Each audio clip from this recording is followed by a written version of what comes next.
fishing in the ocean for salmon's your thing, I got a variation on a classic that might really improve your landing success. Hey everybody, it's Casey here at Sea Run Fly and Tackle, and today I'm going to show you a modified Clouser Minnow.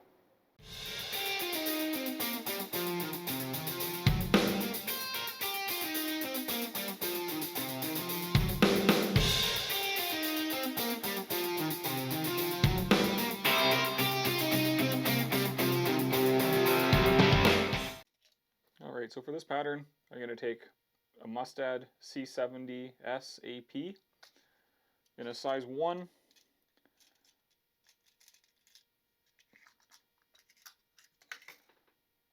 And I'm going to fix that into the jaws of my vise here. And you can go a little bigger if you're tying, obviously, a larger pattern to imitate a larger bait fish. You can go smaller for smaller bait fish imitations. I'm going to use something that's fairly corrosion resistant, as I am tying this for a saltwater pattern. If you're using it for freshwater applications for, let's say bass, or if you're fishing for, a lake that that has fish feeder, rainbow strains that feed on bait fish, then you can go with a cheaper hook shank. We are going to be cutting this hook point off essentially once we're done tying the fly. This is going to be an extended or have a trailer hook on it just for ease of fighting fish, making it a little bit easier. So for tying thread, I'm going to go with something fairly heavy, UTC 140 denier in white. You can use a 210 if you like, or a 3/0. Really personal preference. I find that I can crank down hard enough on 140 denier. That works for me.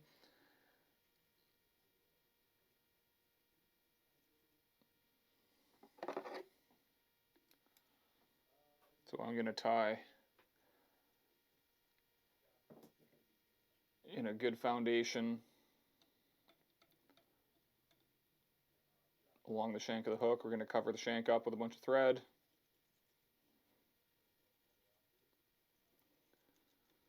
Now for the real business hook here, the fish catching part, I'm going to use a Maruto hook. Now this name of this hook is a mouthful. It's an MS4310SSC CP. I don't know what all that means. I'll have it linked in the description so you don't have to worry about remembering the name. But why I'm going with this hook is it's a nice heavy wire hook for its size. Like if you were to compare this to like a Gamakatsu or an Owner, for an example, in the size 1, this is actually closer to a size 2 in those hooks than it is a size 1. Now again, if you're tying this larger or in a larger size, you can go up a hook size. If you're tying it smaller, you can go down a little bit. But in the Gammies and in the Owners, you get a much finer wire in an equivalent size. And when we hook a big fish, we don't want this hook bending out. So what I've done is I've just doubled up some 30-pound Berkley Fireline, and I've passed the tags from the back to through the eye of the hook.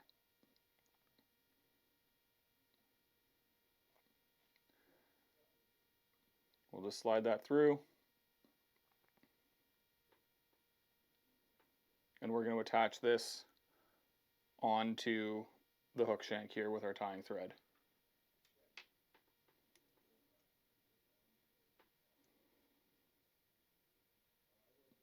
And we will want this hook point riding up when we fish it.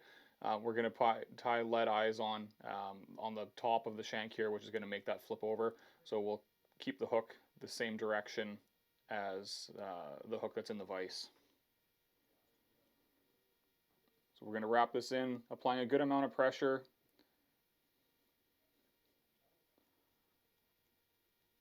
So that it doesn't come undone. I'm going to take these butt ends and I'm going to pass them through the eye of the hook here.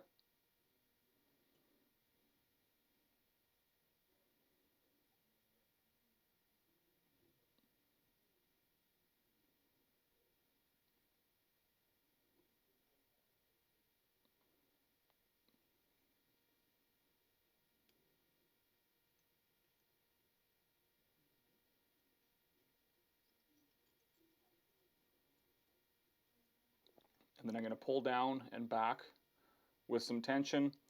You don't have to go crazy, but just want to apply a little bit of pressure to it so that it frees up as much space in the eye of the hook as possible, just to make it easier to pass our tippet through when it's time to tie it onto our line.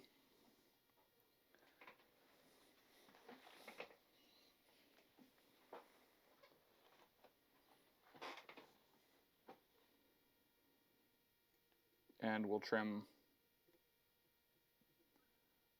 the butt ends of that fire line.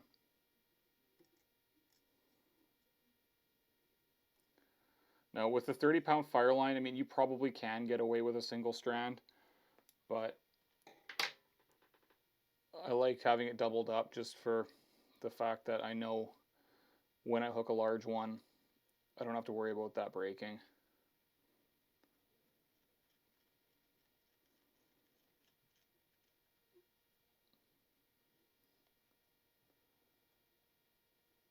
So again, with a good amount of pressure, we're just going to keep wrapping our thread over it back and forth. I've got some crazy glue to help lock everything in place, just a little bit of Zap-A-Gap. Now this is a little bit older bottle, so it is a little thicker than you're used to seeing with it for the fresh bottle, but it's still going to do the job. And I forgot my bodkin, so spread it around with what we got.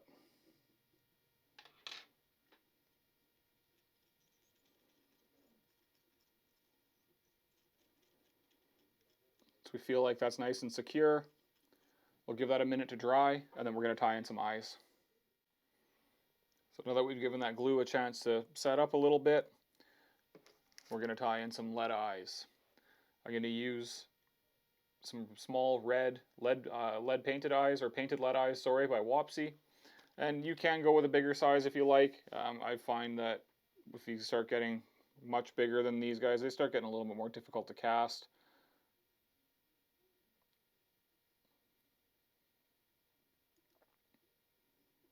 But it is doable. We're going to secure this in with figure 8 wraps. Thread's cheap, we don't want our flies falling apart while we're fishing.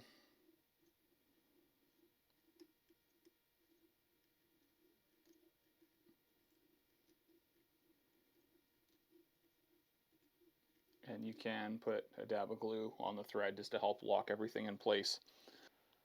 So for the underbelly on this fly, so we're going to select some fluorescent white bucktail, or even white bucktail will work just fine. The fluorescent white, I like it a little bit better, but really personal preference. This is by Wapsi, and so I'm just going to take a chunk here.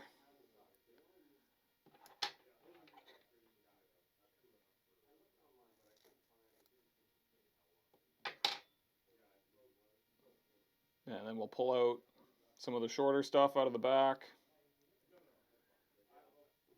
And if there's any broken tips in there, not a bad idea to try and pull out what you can there. And we're going to tie that in.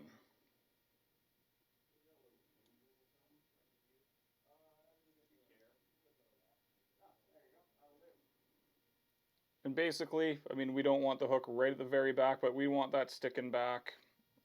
So, you know, maybe 3/4 of an inch past the end of the stinger hook there.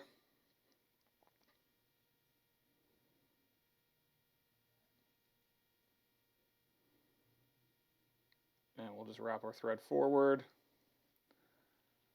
with the bucktail going over top of the eyes, and we'll tie that off in front. We'll bring it back again just for a little bit of added durability.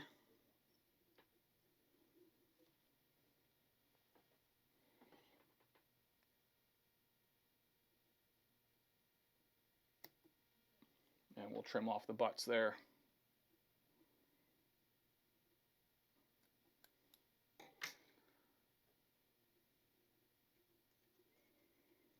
And throw in some thread just to secure that all.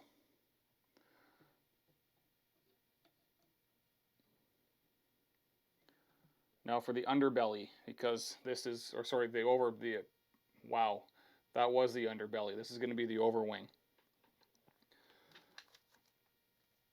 So for flash in this pattern, I'm going to use some Hedron Flashabou Mirage in the Opal Holo Silver. And a little bit of flash in there just Makes it look like the light's shimmering off the scales of a fish when it's fleeing. I've got about 4 or 5 strands that we're going to tie in front of the eyes.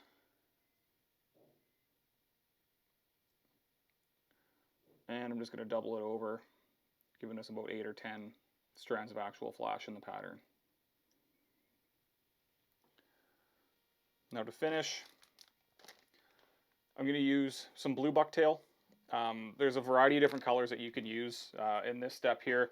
Typically we'll use white or either gray for an underbelly, and then I'll go, blue, purple, black. Chartreuse is a very, very popular color. Orange is another good one for an overwing. For coho, I really like the blue, and chartreuse are probably my two favorite, or top two, and then olive probably being the third. But whatever color you like in there. So again, just going to select a good chunk of this dark blue, and we'll do the same steps that we did for the underbody. Just kind of clear out the shorter stuff in the back. Make sure nothing's sticking out crazy long. We can always kind of push it back a little bit and take out any broken tips, but this is a nice chunk here, so we don't have to worry about that. I'm going to kind of aim for the bucktail to be the same length as the white. If it's a little bit longer, I'd rather have it a little bit longer on the top than have the white be the more prominent or longer color. And we're going to secure that right behind the eyes with some thread wraps. I'm just going to pull this out of the vise for half a second just to make sure everything's nice and even. I like how that's sitting.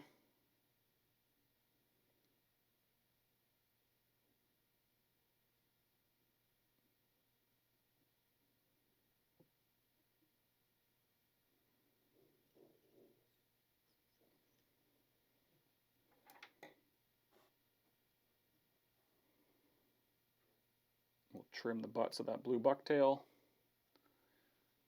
And I almost got a little too close there. If you can see, there's a little tag sticking up there. I did just nick my thread, so that is something you kind of got to be cautious of. But I was able to save it. Bunch of thread to build up a head and to secure everything super tight in place.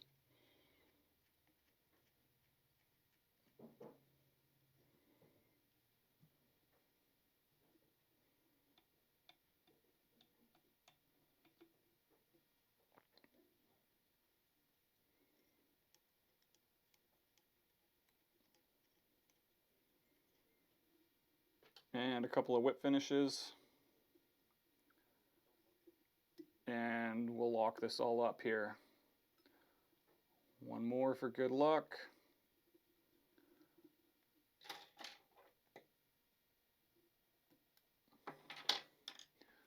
And we'll apply some super glue again, or head cement or UV cure or whatever you like, just to keep that thread from unraveling and making this a nice durable pattern. Oh, that was going to be a little more than I wanted.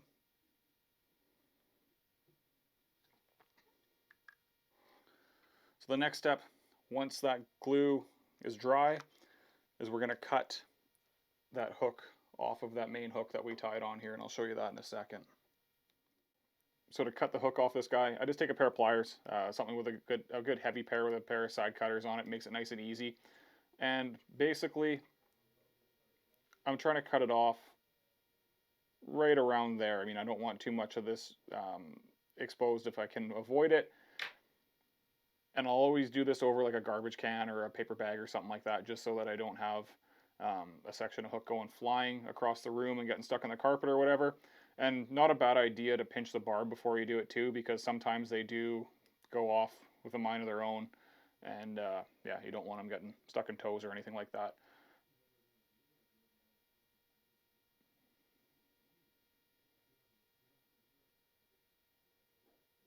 I'm going to try and keep as much of the tying material out of the cutoff point as possible too, so you don't end up chopping a bunch of it out. So essentially just like that, and I'm just going to put this over a garbage can. I've got that removed now, and that's going to ride hook point up. And so being tied in this style with this trailer hook, this is a much shorter shanked hook, so I'm a lot less likely to lose a fish because the hook gets levered out of the fish's mouth during a fight. Especially with a coho salmon or even a chinook, you know, they fight hard, they're twisting, they're going crazy when they get hooked, and we don't want that to lever out. Also, it's a smaller hook, so if you do hook a juvenile fish or something that you need to release, a lot less likely to do damage to the fish. So I find this is a really, really, really successful variation of this Clouser pattern, especially for, you know, casting in the saltwater for these salmon. And like I said, you can tie this in other variations, you know, slightly smaller, other colors for different species as well too. If you're fishing for, you know, in lakes where you have rainbow trout that are feeding on shiners, for example, you know, like an olive, something with a little bit of red in there to imitate a red-sided shiner, or you know, different baitfish colors for bass or whatever you're trying to target. So if you haven't tried this style of hook or this style of trailer on a Clouser for any of your salmon fly fishing, I think it's a worthwhile addition to your box and something that'll help increase your landing ratios with these salmon. So like always, I'll have all the materials linked below for this fly. If you want to purchase any of the materials, they are available in the store, or you can buy them online, www.c-run.com. If you like these videos, smash that like button, subscribe to us on YouTube, and yeah, thanks for watching, everybody. Hope you like this one.